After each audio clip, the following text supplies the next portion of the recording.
जय हिंद। तो जैसे कि आप लोग को मालूम है कि इसके पिछले क्लास में हम लोगों ने तो श्रीलंका के बारे में देख लिया था। आइए आज के क्लास में हम लोग यहाँ से आगे चलने का प्रयास करेंगे।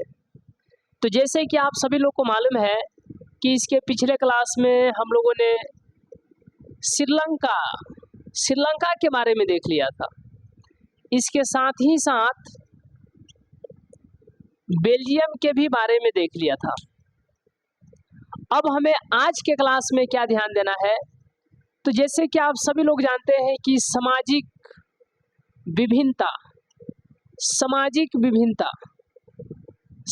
विभिन्नता एक बहुत ही इम्पोर्टेंट है।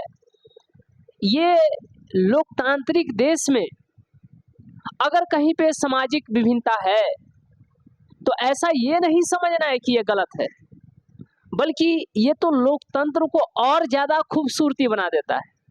सामाजिक विभिन्नता, ये आपको ध्यान देना है कि सामाजिक विभिन्नता बहुत ही अच्छी चीज़ है, लेकिन सामाजिक विभाजन ये गलत है। सामाजिक विभिन्नता तो अच्छी चीज़ है, लेकिन सामाजिक विभाजन यदि हो जाता है तो सामाजिक विभाजन ये बहुत गलत है। जैसे कि आप सभी लोग जानते हैं कि सामाजिक विभिन्नता ये दो प्रकार से आप बता सकते हैं। अब किसके आधार पे? पहला ये है कि जन्म आधारित, जैसे सामाजिक विभिन्नता बहुत प्रकार के, तो इसको जो हम लोग दो तरीकों से देखेंगे। पहला ये समझेंगे कि सामाजिक विभिन्नता जो है ये जन्म आधारित है। क्या है? जन्म आधारित है। और यही दूसरा यदि हम लोग देखेंगे तो दूसरा ये होगा कि इच्छा। ये ध्यान दीजिएगा, इच्छा बहुत इम्पोर्टेंट है जी। आप इसको कभी ठीक नहीं कर सकते हैं। अब ठीक नहीं कर सकते हैं या कहने का मतलब है ये आपके हाथ में है ही नहीं। ये जान करके आपको गहरा आश्चर्य होगा कि जिस तरीके से, जैसे धर्म का हम बताएंगे, धर्म आपके हाथ में है कि नहीं, आपके कंट्रोल की बात है धर्म, तो ये इच्छा में जाएगा कि जन्म में जाएगा। ईश्वर ने आपको काला बना दिया, गोरा बना दिया, लंबा बना दिया, नाटा बना दिया, तो ये सब किस में जाएगा? जन्म आधारित। आप जाति पर बात करते हैं, जाति पर किसी को बताते हैं कि सामाजिक विभिन्नता है। अब ये जाति धर्म ये सब किसका? ये सब इच्छा का है। और जो ईश्वर ने, जो प्रकृति ने, तो ये सब आपको समझना है कि जन्म आधारित है। जैसे आप नाटा हो गए तो चाह करके भी अब जो है लंबा होना असंभव है। ये आपके कंट्रोल में ही नहीं है, और जब आपके कंट्रोल में नहीं है तो ये क्या होगा? जन्म आधारित सामाजिक विभिन्नता होगा। और जो आपके कंट्रोल में है कि भले ही आप हिंदू धर्म को मानते हैं, लेकिन आगे चल करके ये जो है आप किसी दूसरे धर्म को अपनाते हैं, तो ये आपके इच्छा के ऊपर है, यह आपके कंट्रोल में है। तो इस प्रकार के विभिन्नता को हम लोग क्या बोलेंगे? तो इच्छा आधारित सामाजिक विभिन्नता। ये बहुत इम्पोर्टेंट होगा आज का क्लास आप लोगों के लिए, कि आज के क्लास में हम लोग बहुत ही गहरा, एकदम डीपली चलने वाले हैं, जहाँ से बहुत प्रकार के प्रश्न पूछे जाते हैं। आप इस क्लास को करने के बाद ये समझ पाएंगे कि सचमुच यदि जो 9th 10th, वैसे तो आप जो है मैट्रिक का एग्जाम यानी बोर्ड एग्जाम देने वाले हैं, ये आपके लिए लेसन कितना इम्पोर्टेंट है। आगे के क्लास की अगर बात करें तो ये कॉम्पिटिटिव एग्जाम के लिए ये चैप्टर बहुत इम्पोर्टेंट होते हैं, लेकिन साथ ही साथ आपकी बेसिक समझ को ये बढ़ाने में भी ये चैप्टर आपके लिए बहुत ज़्यादा इम्पोर्टेंट है। ये अलग बात है कि आप जो है किताब को लाइन बाई लाइन पढ़ रहे हैं, लेकिन समझ में नहीं आ रही है। हम आपको ये विश्वास दिलाते हैं कि बस क्लास को सुनना है, और क्लास को जो है सुनने के बाद आप ये आश्चर्य करेंगे, ये सोच करके आपको आश्चर्य होगा कि आप जो भी एनसीईआरटी के प्रश्न है, उन प्रश्नों को जो है एकदम धाए धाए बनाना स्टार्ट कर देंगे। क्या आपको ऐसा लगता है कि ईश्वर ने आपको छोटा बनाया है या बड़ा बना दिया है? तो क्या आप छोटा से बड़ा या बड़ा से छोटा, मोटा से पतला, पतला से मोटा, क्या यह आपके कंट्रोल में है?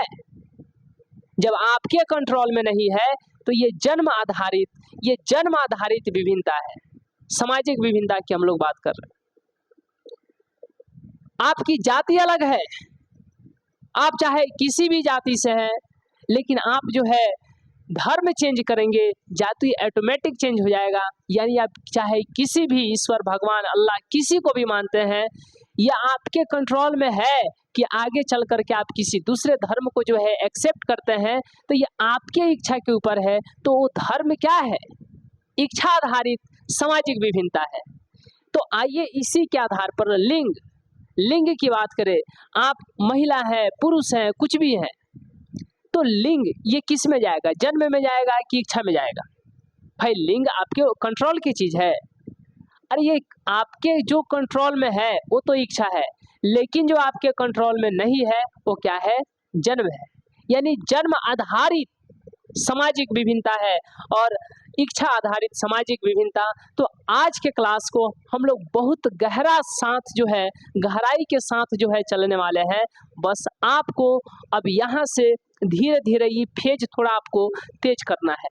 पहला आपको ये श्रीलंका जो आप देख रहे हैं, ये श्रीलंका जो आप जानते हैं कि यहाँ पर जो यदि हम लोग भाषा के आधार पर, जैसे आपको आगे हम बताएंगे जब चलेंगे सामाजिक विभिन्नता, तो आज के क्लास में आपको तो बहुत इंटरेस्ट आने वाला है, बहुत इंटरेस्ट आने वाला है। साथ ही साथ ये आपको जान करके आश्चर्य होगा कि श्रीलंका में जो है 74% ये सिंगली भाषा बोलने वाले लोग हैं। जैसे कि पिछले क्लास को एक बार जो हम बहुत ही कम समय में जो है एक बार रिपीट कर लेते हैं, दोहरा लेते हैं, रिवीजन कर लेते हैं।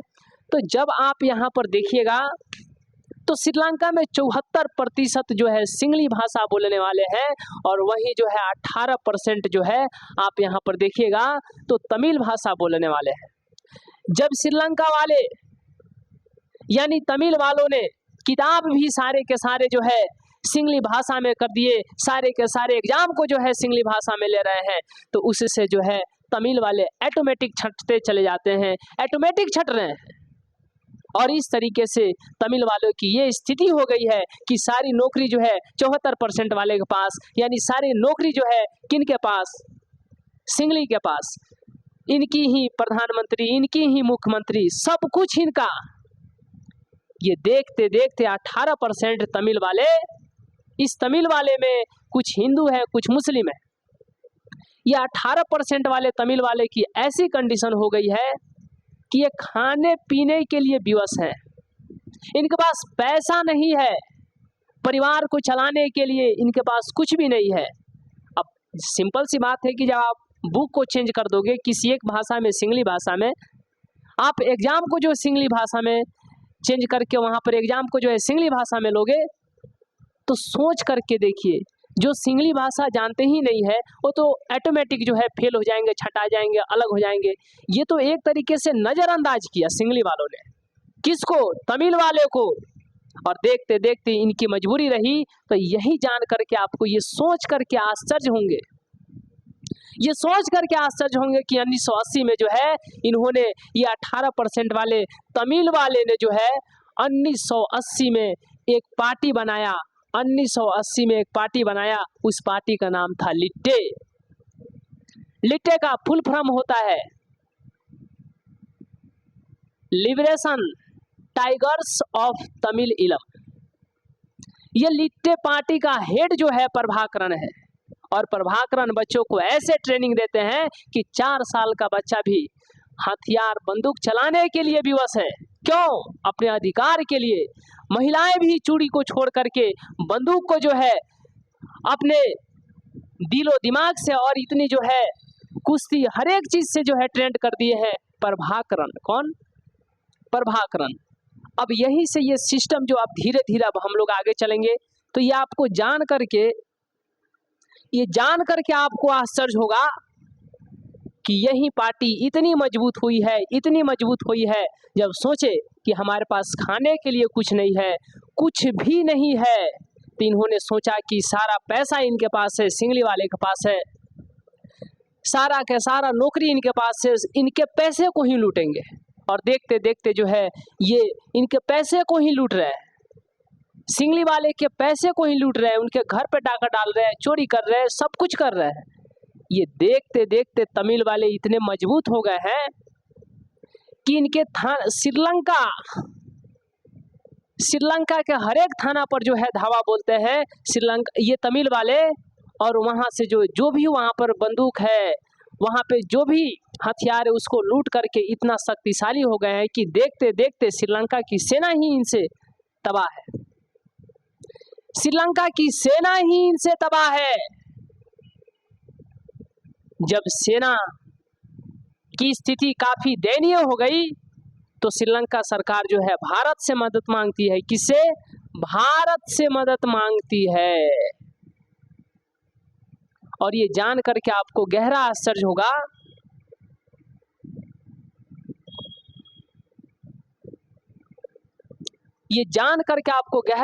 होगा कि श्रीलंका की सरकार जो है भारत सरकार से जो है हेल्प मांगती है कि आप हमें बचाओ। भारत भी देखता है कि हमारा पड़ोसी है तो इसको बचाना चाहिए। और ये आपको जान करके गहरा आश्चर्य होगा कि उस समय जो है भारत के प्रधानमंत्री राजीव गांधी है, उन्होंने शांति सेना को भेजा शांति स्थापित करने के लिए।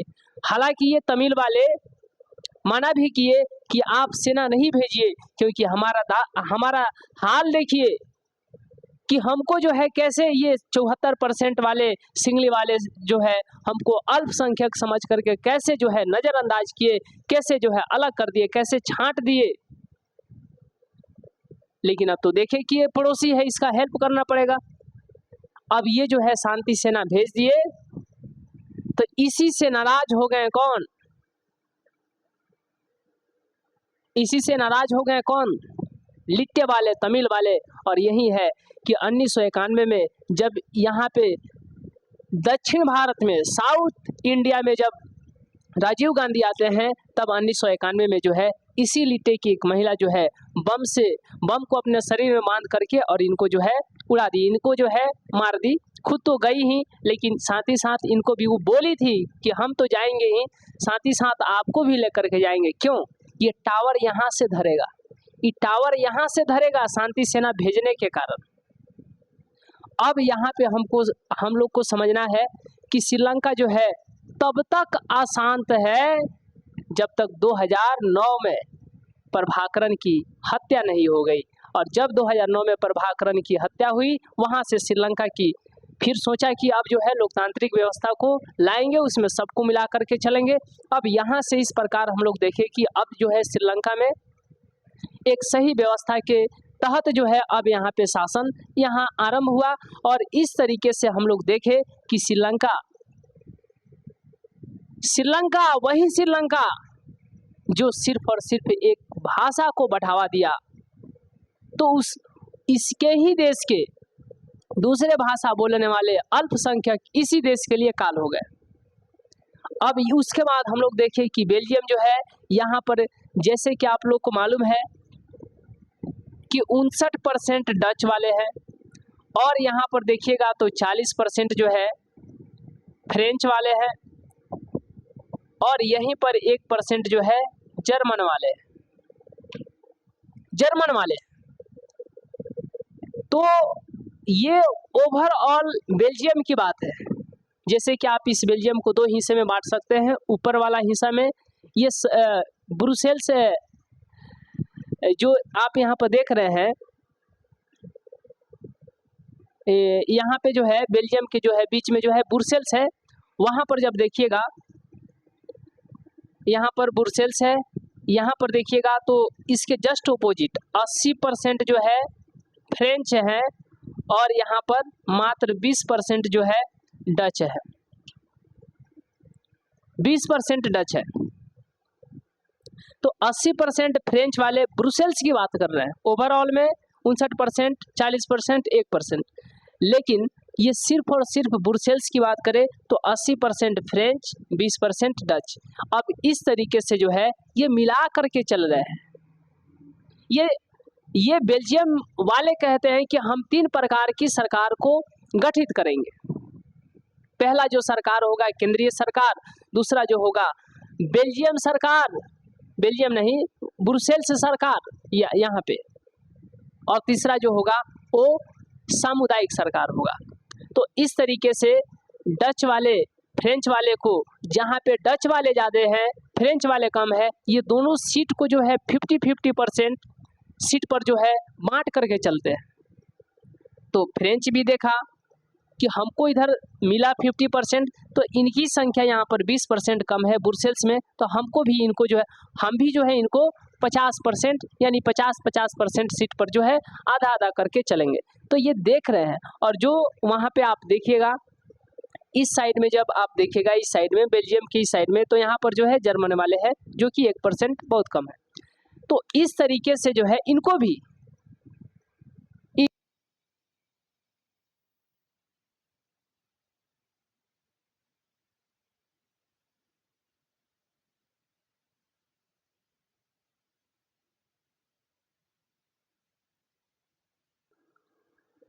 तो इस तरीके से जो है बेल्जियम एक अच्छा लोकतांत्रिक व्यवस्था का जो है उदाहरण प्रस्तुत करता है, और वहीं जो है श्रीलंका एक बुरा लोकतांत्रिक व्यवस्था का जो है उदाहरण प्रस्तुत करता है। अब यहाँ से आगे हम लोग चलते हैं सामाजिक विभिन्नता।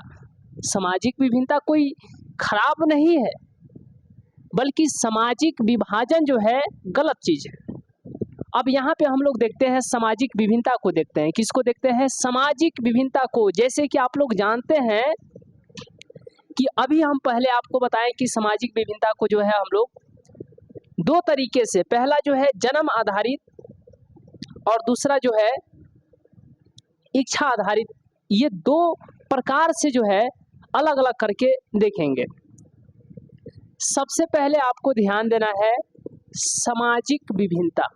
सामाजिक विभिन्नता ये जो है पहला आपको याद रखना है, पहला जो होगा जन्म आधारित, जन्म आधारित, जन्म आधारित, और दूसरा जो होगा इच्छा आधारित, इच्छा आधारित। अब यहाँ पे आपको ध्यान देना है, जैसे जन्म जो आपके कंट्रोल में नहीं है, जो आपके कंट्रोल में नहीं है, आप एकदम कंट्रोल कर ही नहीं सकते। जैसे क्या लिंग आपके कंट्रोल में है? क्या काला गोरा ये आपके कंट्रोल में है? नहीं है। जैसे लंबा, लंबा मोटा ये आपके कंट्रोल में है ही नहीं, नहीं है। उसी तरीके से हम लोग बात करें इच्छा आधारित, इच्छा आधारित यानी हमारी इच्छा, जैसे जाति धर्म, जाति धर्म, तो जो आपके कंट्रोल में है, जो आपके इच्छा पर टिका हुआ है वह इच्छा आधारित, और जो आपके कंट्रोल में है ही नहीं, जो आपके कंट्रोल में है ही नहीं, वह क्या है, जन्म आधारित, वह क्या है, जन्म आधारित है। अब यहाँ पे आपको ध्यान देना है, सबसे पहले आपको यहाँ पर ध्यान देना है, हम लोग बात करेंगे लिंग पर। किस पर? लिंग पर। जब हम लिंग को मान करके जब काम का बंटवारा कर देते हैं, ये लैंगिक विभेदीकरण है। जैसे कि हाँ लिंग है, लिंग जैसे पुरुष है महिला है, तो हम ये कहेंगे कि पुरुष है तो यह अच्छा काम करता है, मेहनत से करता है, इसको जो है इतना रुपया का मजदूरी देना चाहिए। वही महिला है, सेम काम है, लेकिन सिर्फ लिंग अलग होने के कारण हम कहेंगे महिला है तो इसका जो है मजदूरी कम रहेगा। यह आपको जान करके गहरा असर होगा कि कृषि के काम को लगभग जो है 80% ग्रामीण क्षेत्रों में जो है महिलाएं काम करती है कृषि के काम को, लेकिन फिर भी उनकी मजदूरी पुरुषों से कम होती है। उनकी मजदूरी जो है पुरुषों से कम होती है। क्यों? क्योंकि लिंग के आधार पर हम क्या कर रहे हैं, भेदभाव कर रहे हैं। लिंग के आधार पे, लिंग के आधार पे हम भेदभाव कर रहे हैं। ये लैंगिक विभेद है, ये लैंगिक विभेदीकरण है। जैसे कि आप जानते हैं, यही जो है ये सारा देश जब देखिएगा महिला है, पुरुष है, पुरुष है तो वोट देने का अधिकार है, महिला है तो वोट देने का अधिकार नहीं है, क्योंकि लिंग इसका अलग है, ये तो महिला है। ये देश जो है, देशों में महिलाओं को सिर्फ और सिर्फ लिंग अलग होने के कारण इन्हें वोट देने का अधिकार नहीं है, वोट देने का अधिकार नहीं है। उसी तरीके से आप जानते हैं कि भारत की अगर हम लोग बात करें तो ये कहिए कि 2023 में जो है महिला आरक्षण बिल जो है पास हुआ। वहाँ पर महिलाओं को संसद में, संसद करने का मतलब लोकसभा, विधानसभा, लोकसभा, राज्यसभा, लोकसभा, राज्यसभा, तो वहाँ पर जो है 2023 में महिलाओं को कितना 1/3 यानी 1/3, इसी को आप कह सकते हैं 33% जो है इनके लिए सीट आरक्षित की गई, इनको आरक्षण दिया गया 33%। और ये जान करके आपको बहुत खुशी होगी कि अगर हम लोग बिहार की बात करें, बिहार की बात करें, बिहार की पंचायती राज व्यवस्था में महिलाओं को 50% का आरक्षण है, 50% का आरक्षण है। जितना मुखिया उतना ही उनकी, यदि मान लीजिए मुखिया ही न होंगे तो 50% का जो है इन्हें आरक्षण दिया गया है। ये बिहार की बात कर रहे हैं। वहीं 2023 में ये जो है आपको महिलाओं को जो है ये संसद वगैरह जैसे राज्यसभा, लोकसभा, ये सब जो है यहाँ पर 33% जो है इनको आरक्षण दिया गया। अब यहाँ से धीरे धीरे आप क्या देख रहे हैं कि सिर्फ इनका लिंग अलग होने के कारण इनके साथ जो है भेदभाव किया जा रहा है, विभेद पैदा किया जा रहा है। और महिलाओं को सबसे ज्यादा यदि लैंगिक विभेद का कोई शिकार हुई तो महिलाएं हुई, सबसे ज्यादा महिला है। अब यही आप सोच करके आश्चर्य करेंगे कि ये देखिए, अगर लिंग अलग है तो महिलाएं वोट नहीं दे सकती है, सिर्फ लिंग अलग है तो महिलाएं वोट नहीं दे सकती है। लेकिन ये जान करके खुशी होगा कि धीरे धीरे जो है, सबसे पहले अगर हम लोग यहाँ पर बात करें 1893 में जो है एक देश है जिसका नाम है न्यूजीलैंड, उसने महिलाओं को सबसे पहले वोट देने का अधिकार दिया। उसके बाद 1918 में इंग्लैंड ने जो है महिलाओं को वोट देने का अधिकार दिया।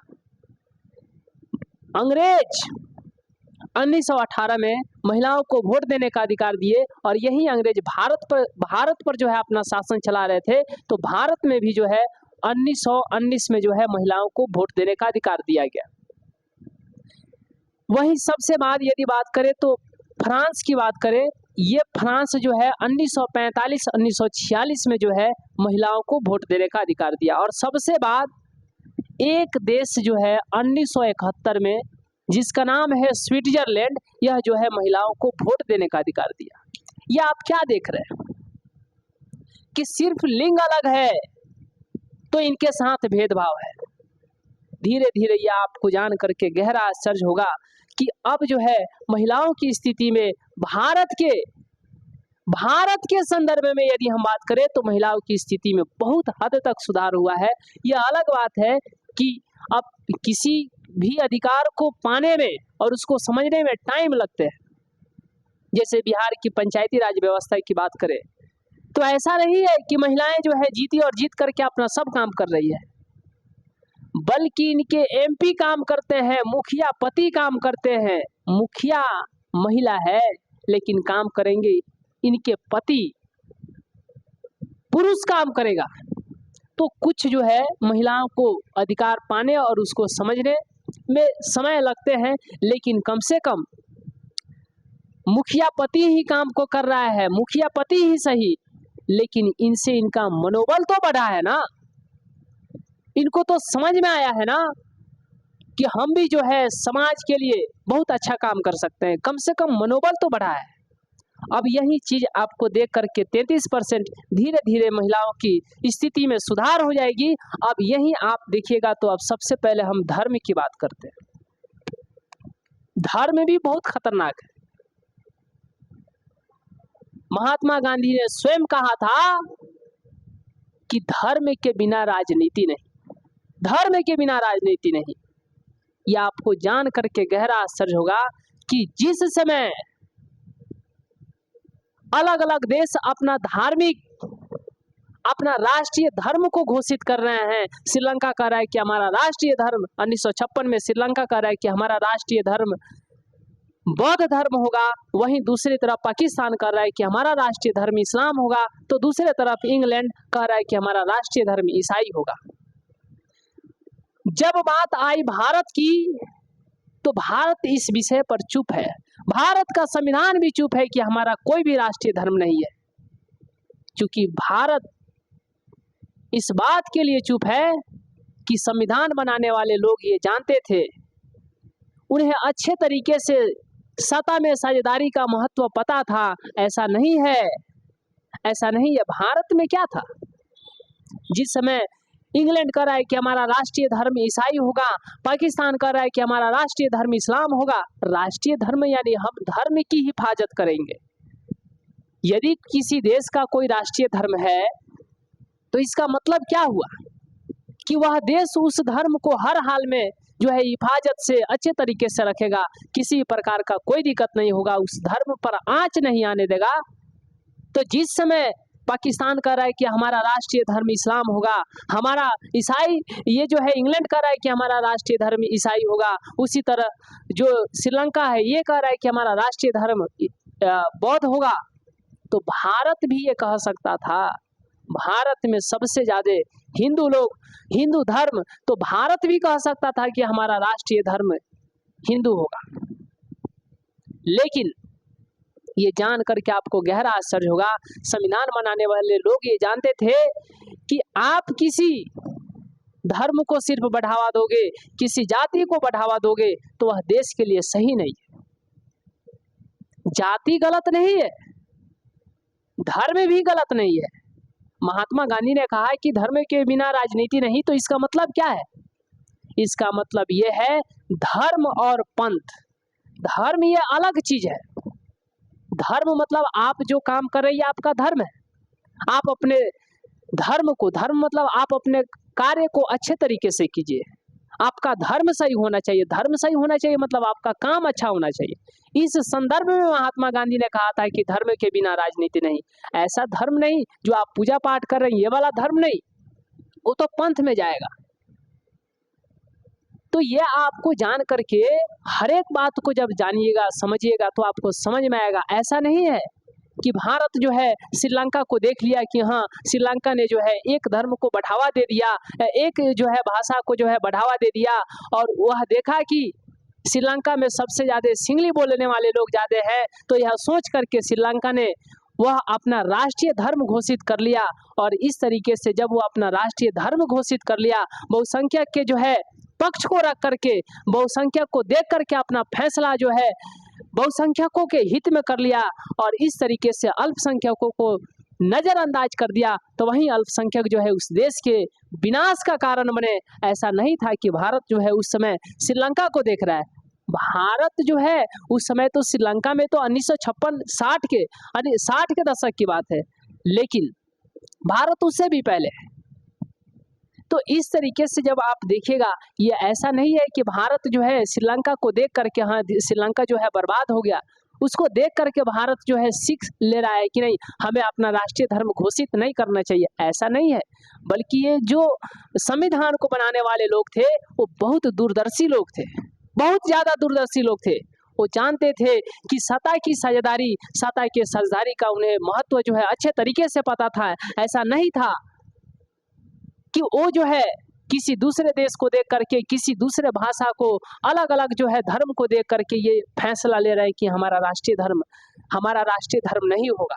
ऐसा नहीं है, बल्कि वो जो है दूरदर्शी लोग थे, वो जानते थे कि सत्ता में, लोकतंत्र में सत्ता की साझेदारी अच्छे तरीके से तभी हो पाएगी जब हम हर एक भाषा को, हर एक धर्म को, हर एक जाति को, हर एक समुदाय को जो है ध्यान में रख करके चलेंगे। तब जो है हमारा शासन अच्छे तरीके से चलेगा, तब जो है सत्ता में जो है साझेदारी अच्छे तरीके से होगी। ये बहुत दूरदर्शी लोग थे, ये जानते थे संविधान बनाने वाले लोग। इसीलिए भारत का संविधान भी भारत का संविधान सोच करके देखिए, भारत का संविधान धर्म के मामले में चुप है।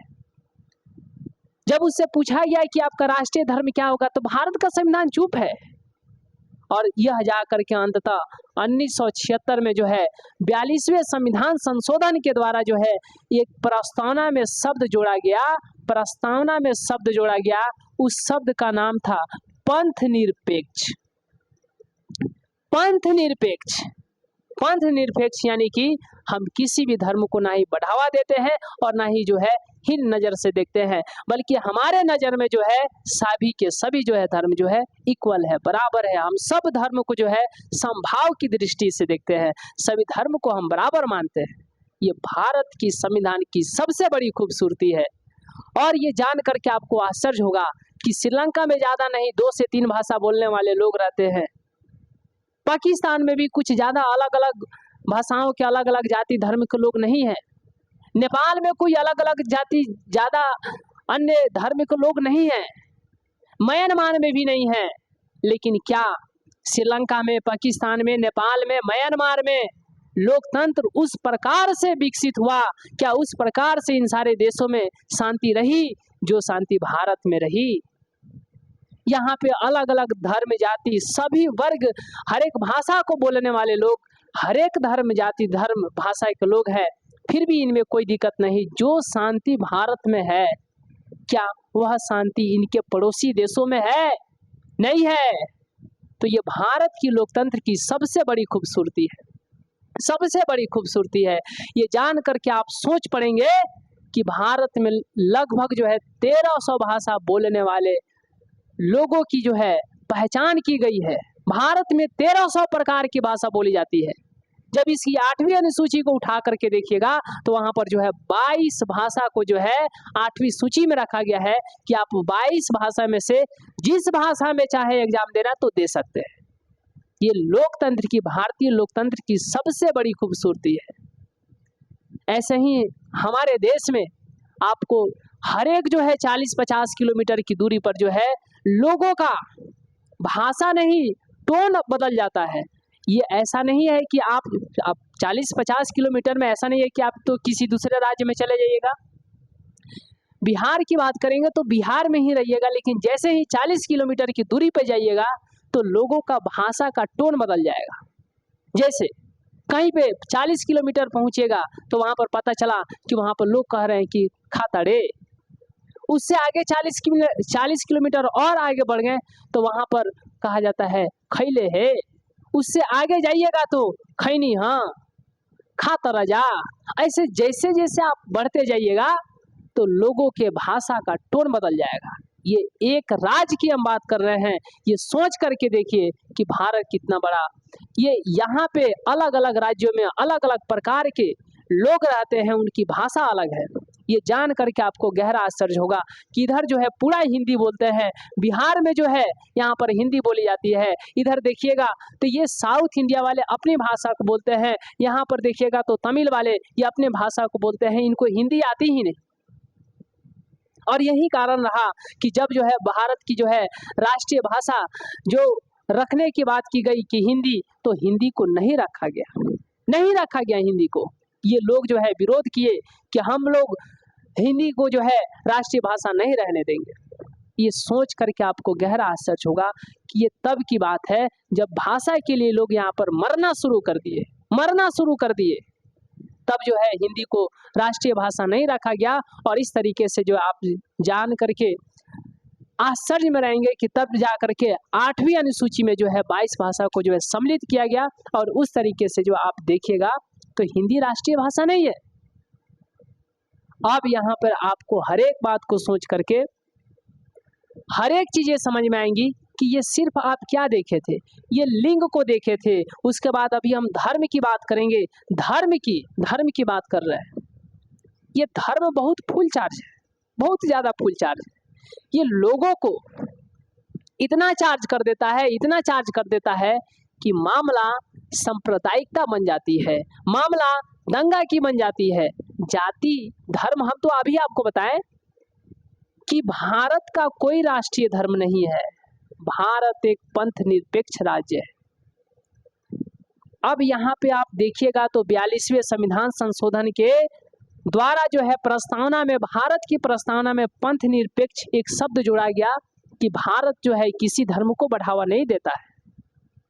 भारत में जितने भी धर्म है, भारत का संविधान जो है वह सभी धर्म को समान दृष्टि भाव से, समान दृष्टि से, एक समान भाव से देखता है। अब यहाँ पे हम लोग समझेंगे कि धर्म गलत चीज नहीं है, जाति भी गलत नहीं है, जातिवाद गलत है, धर्म से सांप्रदायिकता गलत है। अब जातिवाद क्या है? जातिवाद का मतलब ये हुआ, जातिवाद गलत है, जाति कभी गलत नहीं है। जाति से तो ये मूल रूप से जो है किसी व्यक्ति की पहचान की जाती है, उसकी सही पहचान की जाती है, तो गलत चीज कैसे हो सकता है? धर्म भी गलत चीज नहीं है। धर्म तो ये आपका कोई काम कर रहे हैं, आप ये धर्म बनता है, आपका धर्म है कि आप उस काम को अच्छे तरीके से करें, ये काम के प्रति वाला, ये पूजा पाठ वाला नहीं। ये जो है आप यहाँ पर देख रहे हैं तो धर्म गलत नहीं है, जाति भी गलत नहीं है, लेकिन जाति से जातिवाद गलत है, जातिवाद गलत है। जातिवाद का मतलब क्या हुआ? जातिवाद का मतलब हुआ कि अपने जाति को अच्छा और दूसरे जाति को बुरा बताना, ये जातिवाद है। आप जिस जाति से हैं उस जाति को बढ़ा चढ़ा करके अच्छे तरीके से बता रहे हैं, और कोई दूसरा जाति है उसको हीन भाव से, गलत नजर से देखते हैं। अपने जाति को, अपने जाति पर जो है गर्व करते हैं, दूसरे जाति को जो है हीन भाव समझते हैं, ये जातिवाद है। अब ये आपको जान करके उसी प्रकार से आश्चर्य होगा कि धर्म से सांप्रदायिकता, सांप्रदायिकता यानी अपने धर्म को, एक धर्म को अच्छा दूसरे धर्म को गलत बताना, अपने धर्म को अच्छा दूसरे धर्म को गलत बताना, ये सांप्रदायिकता है। तो धर्म से सांप्रदायिकता ये गलत है, और जाति से जातिवाद गलत है। अब यहाँ पे आपको समझना है कि जब कोई एक धर्म दूसरे धर्म को अच्छा खराब ये बताने के लिए भीड़ जाते हैं, यानी जब दो धर्मों का टकराव होता है तो उस टकराव को हम लोग दंगा बोलते हैं, दंगा, जो ये बहुत गलत चीज है, ऐसा नहीं होना चाहिए। अब यहाँ पे आपको सोच कर क्या आश्चर्य होगा कि जिस 23 मार्च 1931 को भगत सिंह इस देश के लिए कुर्बान हुए, उसी के 2 दिन के बाद यानी 25 मार्च 1931 का दिन, 23 मार्च 1931 को पूरा भारतीय गर्व कर रहा है। 23 मार्च 1931 को जब भगत सिंह, सुखदेव, राजगुरु जब ये अपनी कुर्बानी को हंसते हंसते जो है ये कुर्बान होते हैं, तो पूरे भारतीय जो है, हम सभी लोग जो हैं गर्व करते हैं, ये हमारे लिए गर्व की बात है। लेकिन वहीं 2 दिन के बाद 25 मार्च 1931 को ये बहुत दुख की बात है कि कानपुर में सांप्रदायिक दंगा हो जाता है। अभी हम आपको समझाए सांप्रदायिकता, दंगा भी बताएं कि धर्म, एक धर्म दूसरे धर्म, दोनों धर्म जब टकराव हो जाते हैं, जब 2 धर्मों की टकराव होती है तो उसे सांप्रदायिकता, और उससे जो लड़ाई झगड़ा जो 2 धर्मों के टकराने से उत्पन्न होता है, जो विवाद उत्पन्न होता है, उसको हम लोग दंगा बोलेंगे। तो 23 मार्च 1931 को भगत सिंह, वैसे तो तीनों व्यक्ति, ये लोग जो है देश के लिए कुर्बान हो गए, ये हमारे लिए बहुत ही गर्व की बात थी। लेकिन उतना ही ज्यादा दुख की बात है कि उसके अगले 2 दिन के बाद 25 मार्च 1931 को जो है कानपुर में एक दंगा हो जाता है, और उस दंगा को एक बहुत आपको जानकर क्या आश्चर्य होगा कि गणेश शंकर विद्यार्थी का आप नाम सुने होंगे। गणेश शंकर विद्यार्थी ये उस दंगा में जाते हैं लोगों को समझाने के लिए कि ना हम हिंदू हैं ना ही मुसलमान, हम इंसान हैं, ये बताते हैं कि ना हम हिंदू हैं ना मुसलमान, हम सबको बन के रहना चाहिए इंसान। इस दंगा को समझाने गए कि आप लोग क्यों लड़ाई कर रहे हैं। ये जान करके आपको गहरा आश्चर्य होगा कि इनको दंगा में ही मार दिया गया, इनकी हत्या हो गई। ये सिर्फ लोगों को समझाने के लिए। तो ये आप सोच करके देख सकते हैं कि 23 मार्च 1931 को इस देश को आजाद कराने के लिए भगत सिंह हंसते हंसते हम भारतीयों के लिए इस देश के क्रांतिकारी भगत सिंह फांसी के फंदे को जो है हंसते हंसते चूम लेते हैं। लेकिन वही 2 दिन के बाद जिन लोगों के लिए भगत सिंह इस दुनिया से छोड़ करके चले गए, वही लोग आपस में एक दूसरे को मार करके ये 25 मार्च 1931 को ये सांप्रदायिक दंगा जो है उत्पन्न कर दिए हैं। सोच करके जब देखिएगा तो आपको अजीब ही आश्चर्य होगा, आपको अलग ही बहुत अलग, ये आप सोच करके कल्पना नहीं कर सकते हैं कि भगत सिंह यदि इस बात को जिंदा होकर के जानते तो उनको कैसा लगता।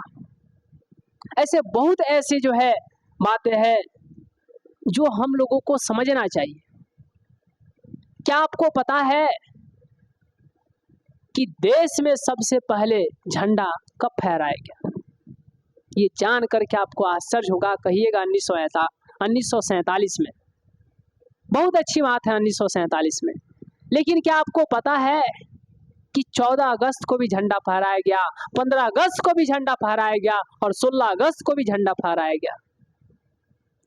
और इस झंडा में गांधी जी शामिल नहीं है, गांधी जी शामिल नहीं है। सोच करके देखिए। यह अलग बात है कि आप नहीं जानते हैं, यह अलग बात है। लेकिन जिस दिन आप ऑनेस्टी के साथ जो है हर एक बातों को एक एक लाइन को जब पढ़ना शुरू कर देंगे तो आपको सच में इंटरेस्ट आएगा और ये आपको लगेगा कि हमें तो उस प्रकार के बात को जानना चाहिए जो अभी तक हम नहीं जानते हैं। और वो आपके लिए जरूरी है, आपके लिए जरूरी है। क्योंकि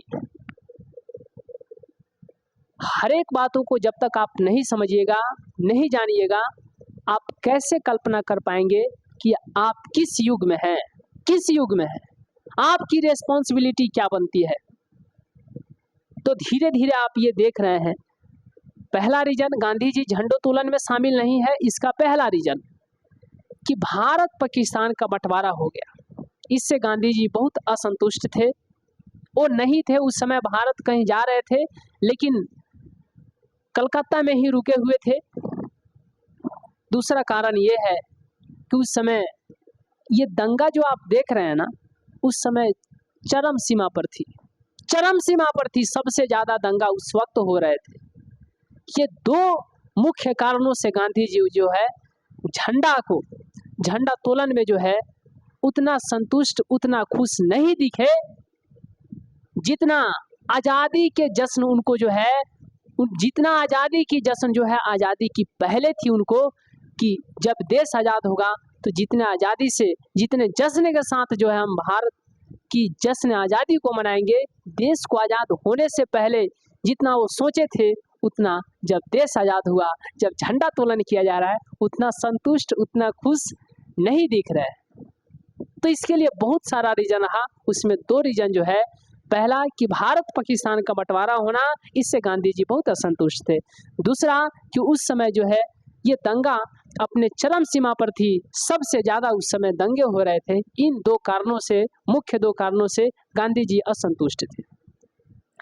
तो आइए अब इसके बाद हम लोग अगला क्लास में बात करेंगे, भाषा के आधार पर बात करेंगे। भाषा, ये भाषा ही है कि श्रीलंका को बर्बाद कर दिया, ये भाषा ही है कि ये अच्छा लोकतंत्र का जो है उदाहरण दे रहा है, बेल्जियम का उदाहरण दे रहा है। जब आप इन सारी बातों को समझिएगा, भाषा के अब अगली क्लास की चर्चा हम लोग भाषा से करेंगे। तो हमें उम्मीद है कि आज के क्लास में आपको बहुत ज़्यादा इंटरेस्ट आया होगा। फिर मिलते हैं अगले क्लास में एक एनर्जेटिक, एक एकदम हौसला से भरी क्लास में। तब तक के लिए बहुत बहुत धन्यवाद।